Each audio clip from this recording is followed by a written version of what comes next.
Buenas tardes nuevamente. Soy Paola Guarelli y vamos a comenzar el tema 2 de las clases virtuales, en este caso proteínas. El tema 3 va a ser enzimas y un poco más adelante vamos a hablar de hormonas, en las cuales vamos a incluir las hormonas proteicas. Bien. Como siempre, vamos a ver en la segunda diapositiva la unidad del programa a la cual pertenecen las proteínas o el tema que estemos trabajando. Entonces vemos que en la unidad 5 estamos viendo estos tres grandes módulos que son proteínas, enzimas y hormonas proteicas. Este tema es enfocado a proteínas.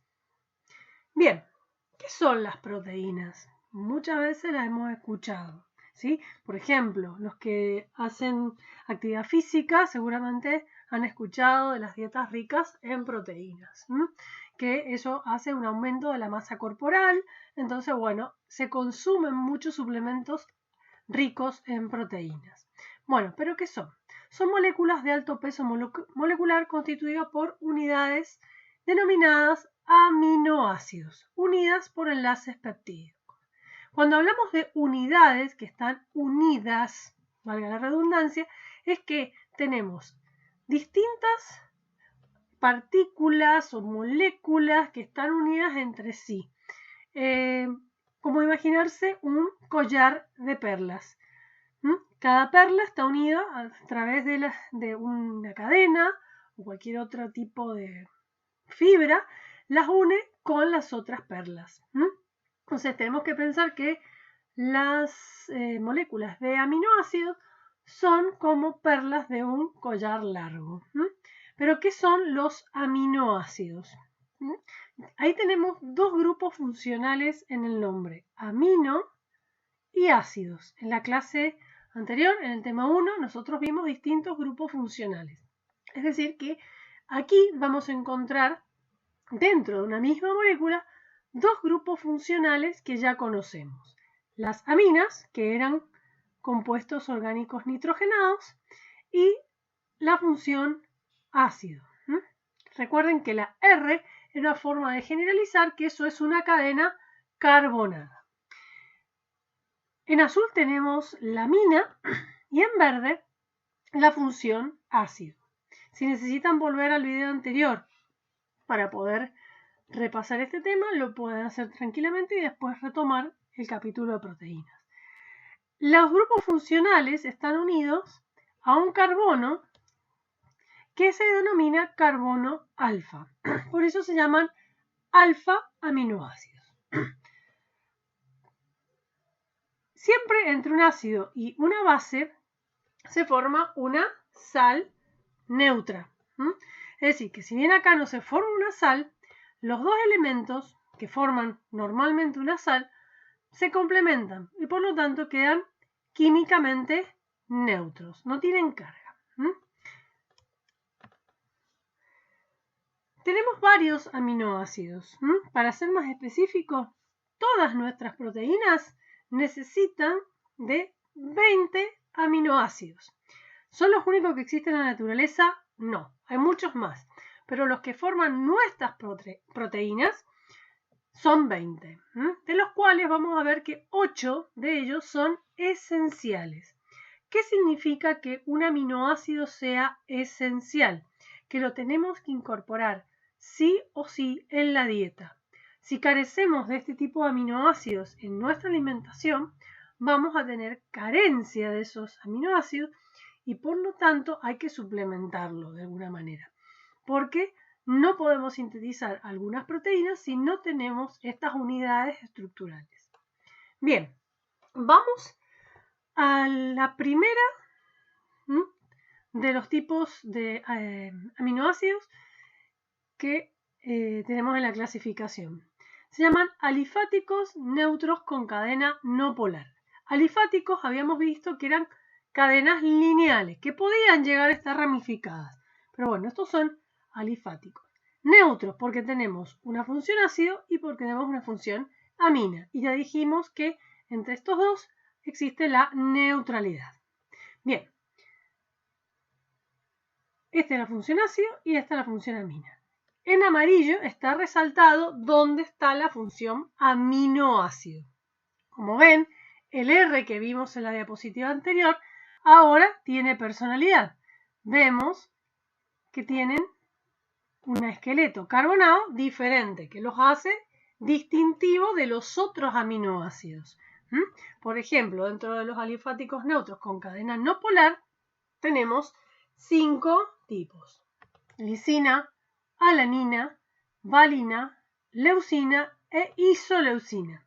Entre paréntesis está la abreviatura, porque cuando tenemos proteínas muy grandes y queremos representar los aminoácidos que forman estas cadenas, hay que abreviar de alguna manera. Entonces se pueden usar combinaciones de 3 letras y también se puede usar la de la letra sola.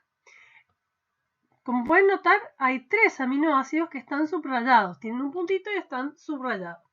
Esos, los vamos a ver en los otros aminoácidos también, son aquellos que son esenciales. Repito, son aquellos que tenemos que incorporar sí o sí en nuestra dieta.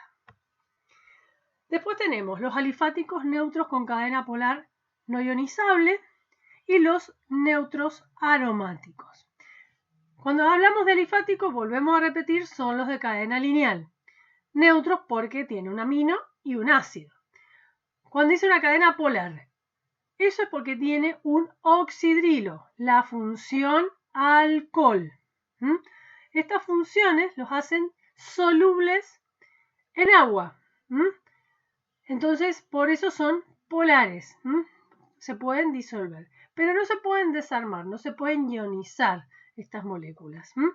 Bueno, dentro de estos tipos de aminoácidos tenemos la serina y la treonina. De estos dos, la treonina es un aminoácido esencial.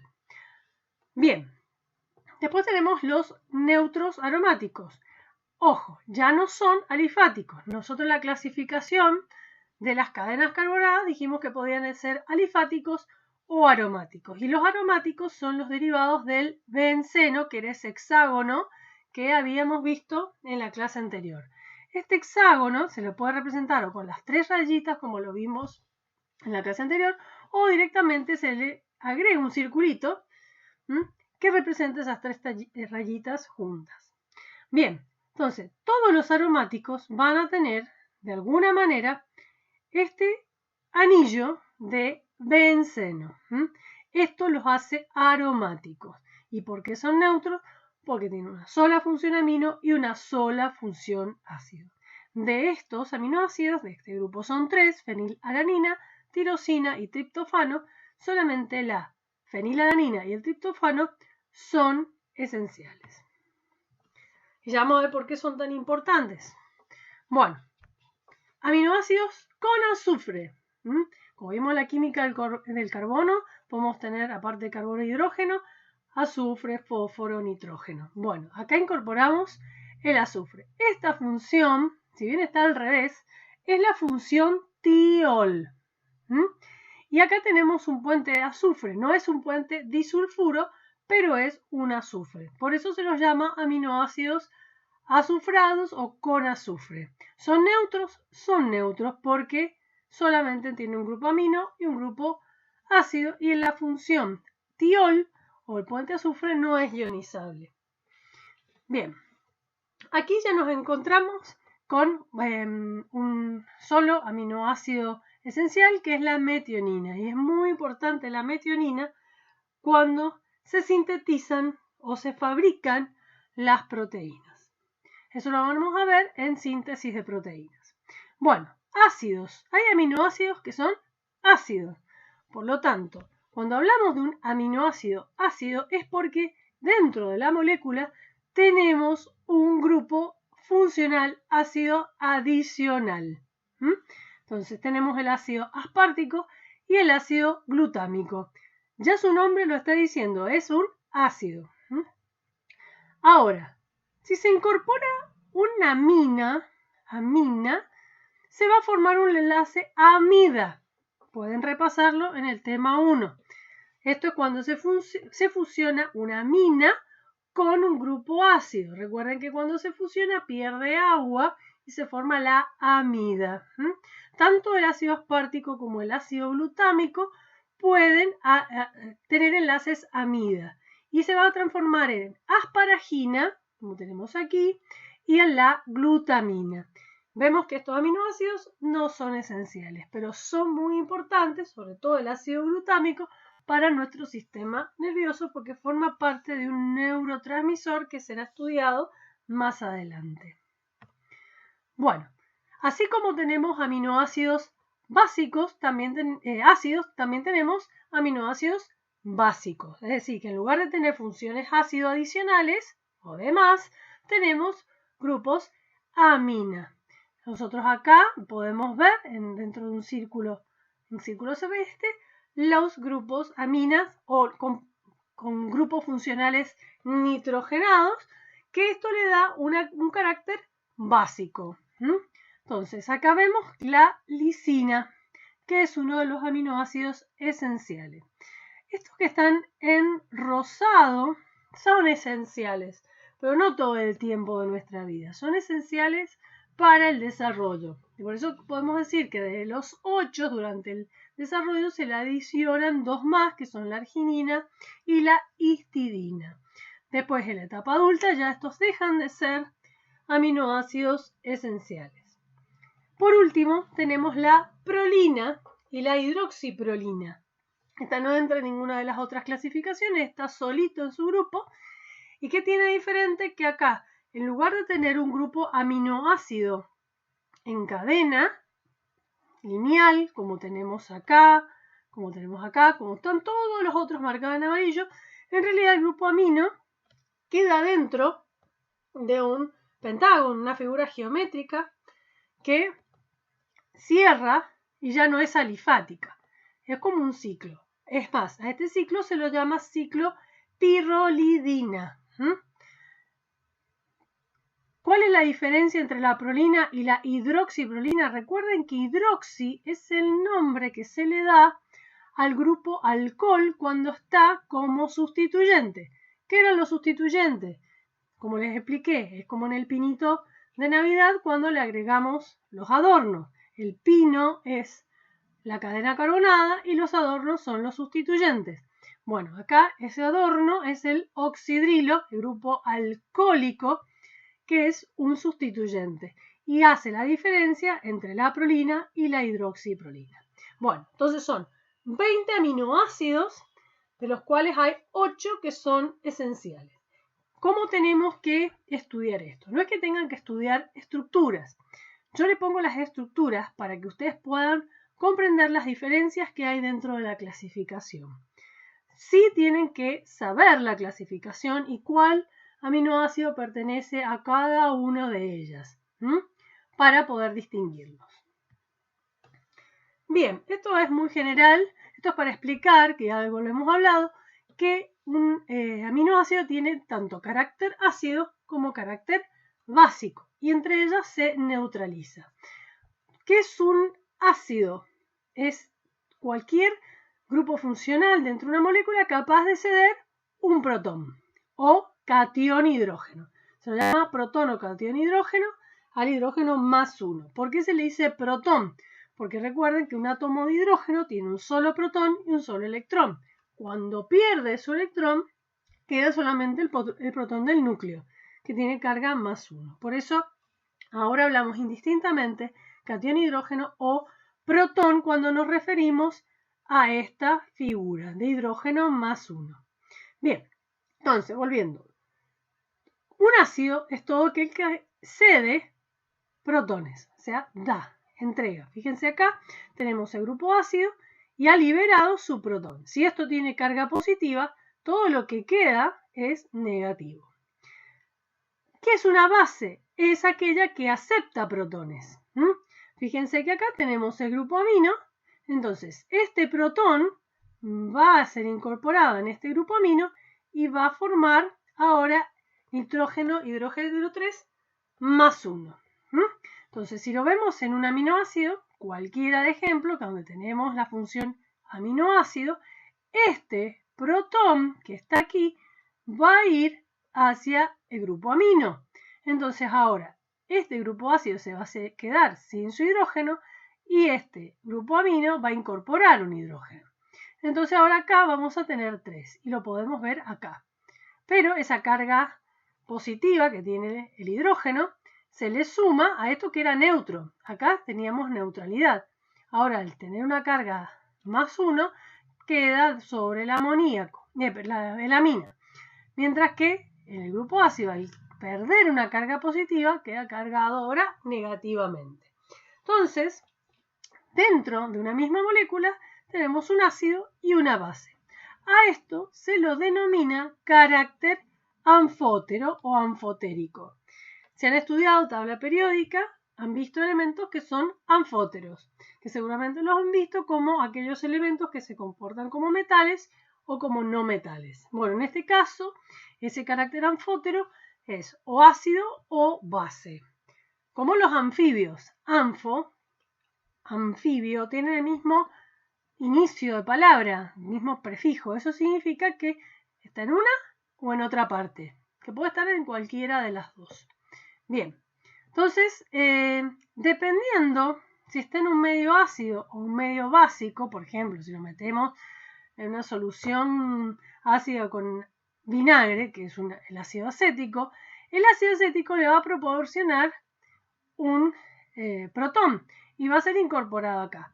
Entonces, ¿qué carga tiene ahora este aminoácido? Si esa carga negativa que tenía el grupo ácido incorpora esta carga positiva y acá no pasa nada, ahora nosotros tenemos una molécula que tiene carga positiva. Acá tenemos el hidrógeno que vino del medio ácido.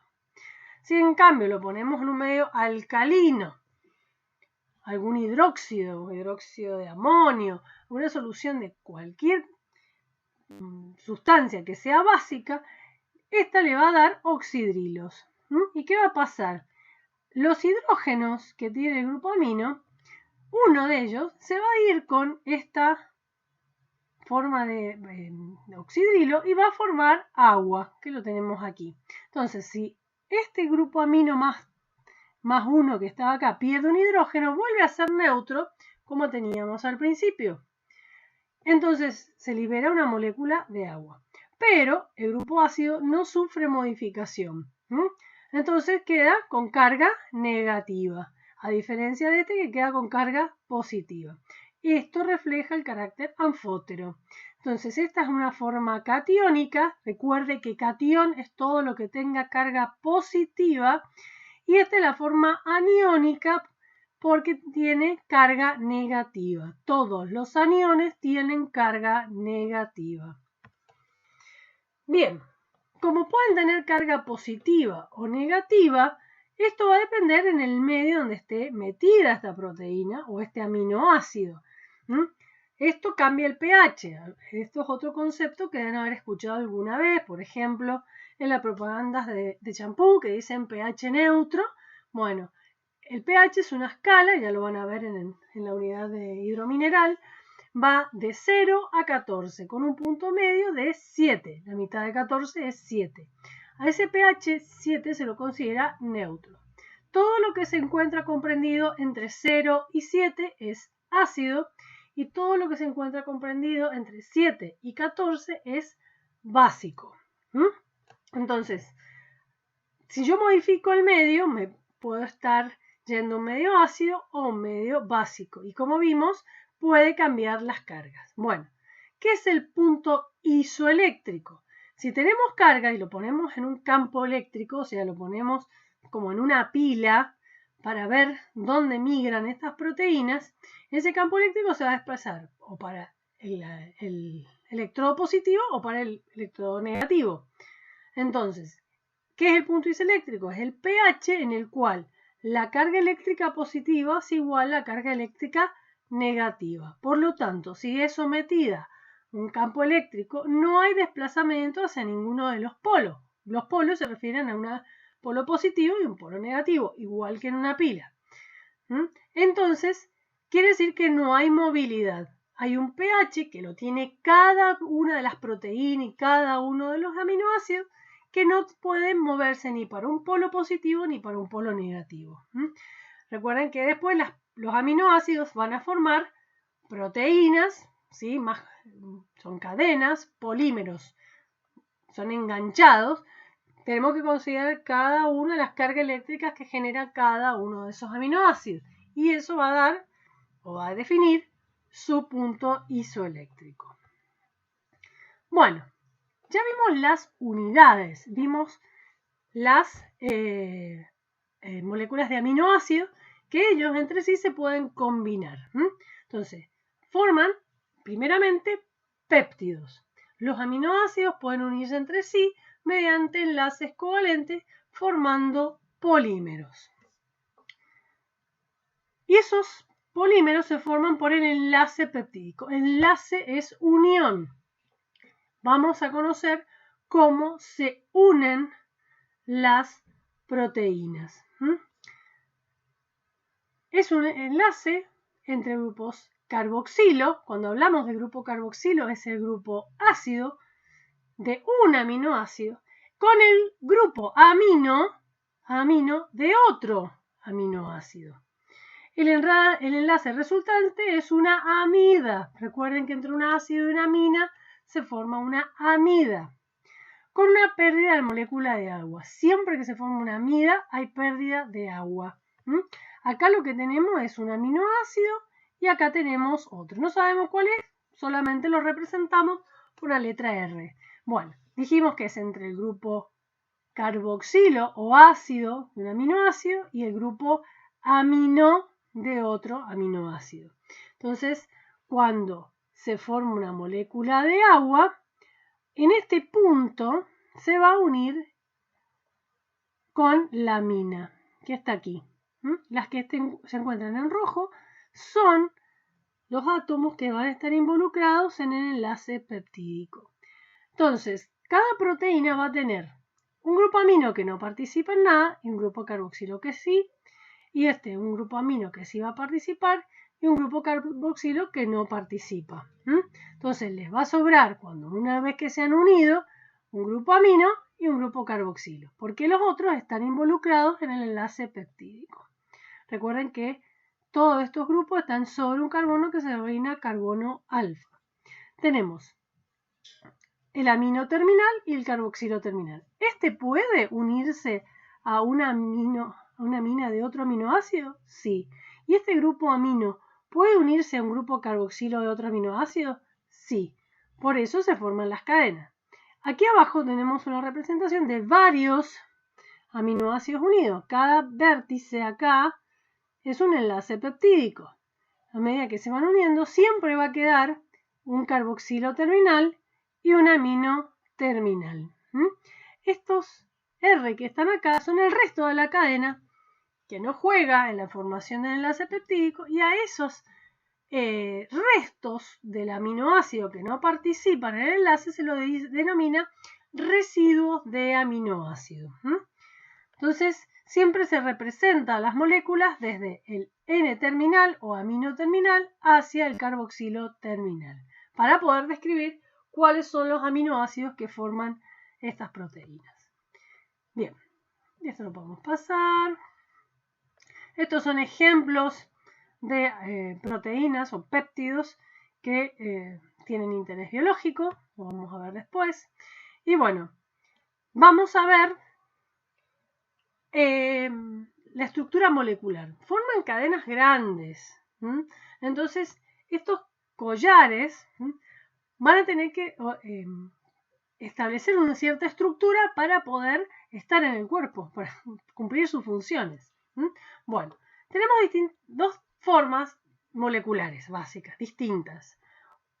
Las proteínas pueden ser globulares o pueden ser fibrosas. Globulares, viene la palabra globo, es como una esfera. Imagínense, estas proteínas forman como una pelota. Y las fibrosas forman fibras, como si fuera cabellos largos, lacios, que se extienden. Fideos, un paquete de espaguetis. Eso sería un ejemplo de proteína fibrosa. Si uno quiere imaginarlo, puede imaginarse un ovillo de lana formando una pelota, sería un ejemplo de proteína globular. Un paquete de espaguetis podría representar a una proteína fibrosa. Esta forma no es un capricho, sino que tienen una función. Las proteínas globulares tienen una función de transportarse, viajar. Sus funciones las obliga a trasladarse de un punto a otro del cuerpo.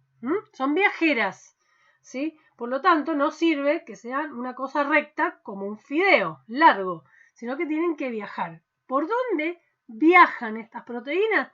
Y viajan en la sangre. Las podemos también encontrar dentro de las células, más pequeñas, pero hay también proteínas globulares intracelulares. Cuando hablamos en la sangre, estamos extracelular, viaja por la sangre. Entonces, son de gran actividad funcional, forman enzimas, que ya lo vamos a estudiar, anticuerpos, que son de defensa, hormonas, hemoglobina, etc. Y son solubles en agua, porque si no, por ejemplo, en la sangre no podrían viajar. Con respecto a las proteínas fibrosas, no son solubles o lo son muy poco y no pueden viajar.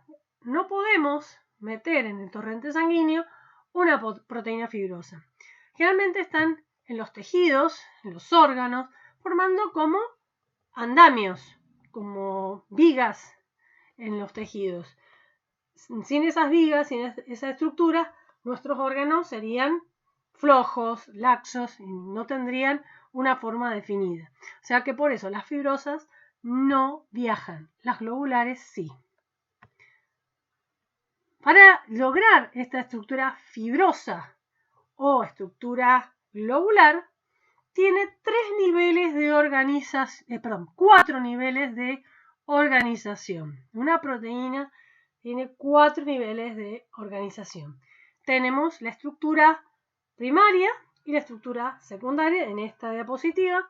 La primaria es la unión, por unión peptídica, de cada uno de los aminoácidos que forman una proteína, como nuestro collar de perlas. Nada más. Son las perlas unidas por el enlace peptídico. Luego, estas cadenas las tenemos que ubicar de alguna manera, no pueden estar al azar, flojas, sueltas. Bueno, entonces ahí se dispone la estructura secundaria, que es la disposición espacial, que es común para todas las proteínas de este tipo, o sea, de un tipo en particular. O sea, si estamos hablando, por ejemplo, de albúmina, la albúmina va a tener la misma estructura siempre, secundaria. Tiene los mismos aminoácidos, todas las moléculas de albúmina, y una misma estructura secundaria.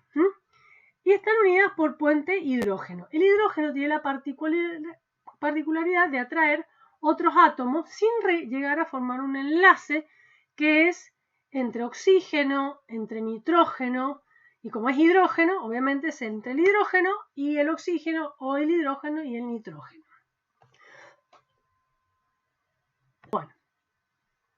Bueno, podemos tener como estructura secundaria lo que se llama elipse alfa y lámina beta.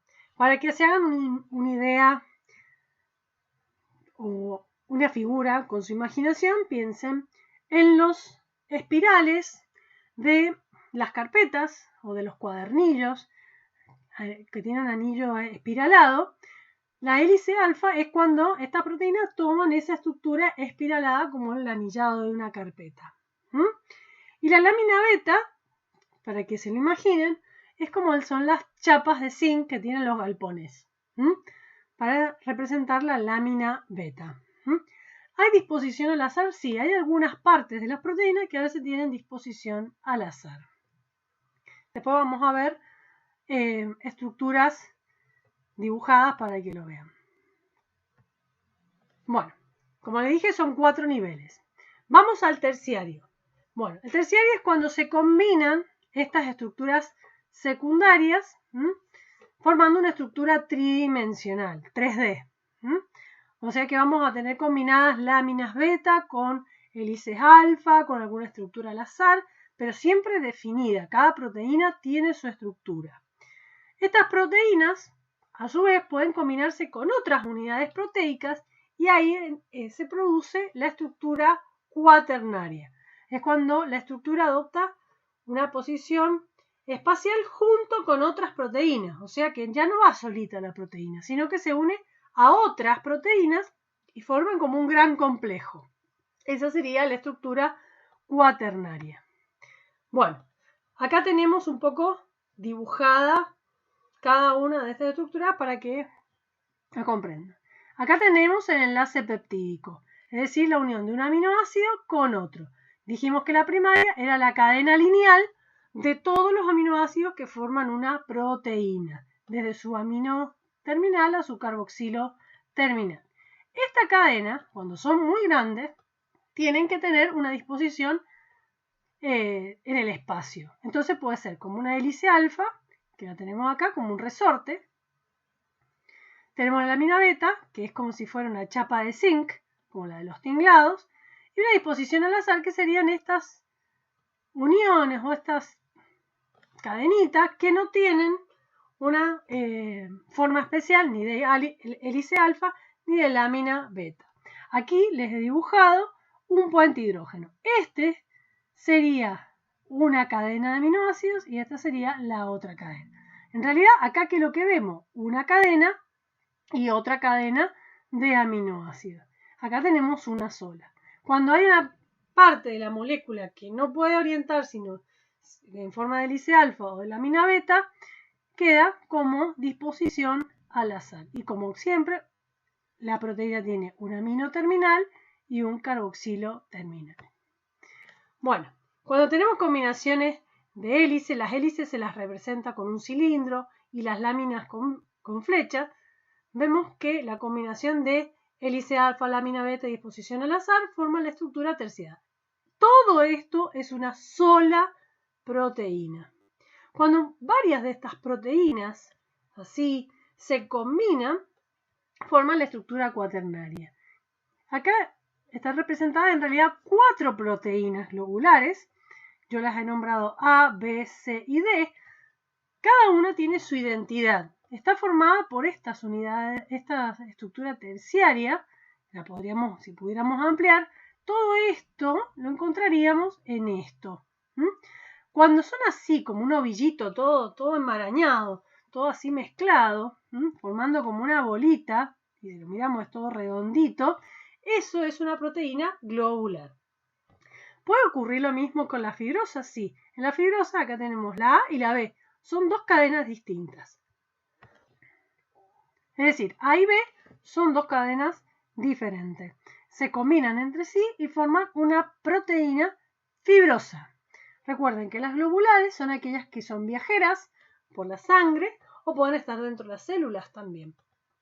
Y las fibrosas son en disposición paralela, como los espaguetis que le dije en el paquete. Estas no podrían viajar porque se atascarían, entonces las encontramos en los tejidos, en los órganos. Bien, vamos a dejar en este punto para pasar a la parte 2 del video, porque si no se hacen muy largos, así que esta la vamos a considerar la parte 1 del video.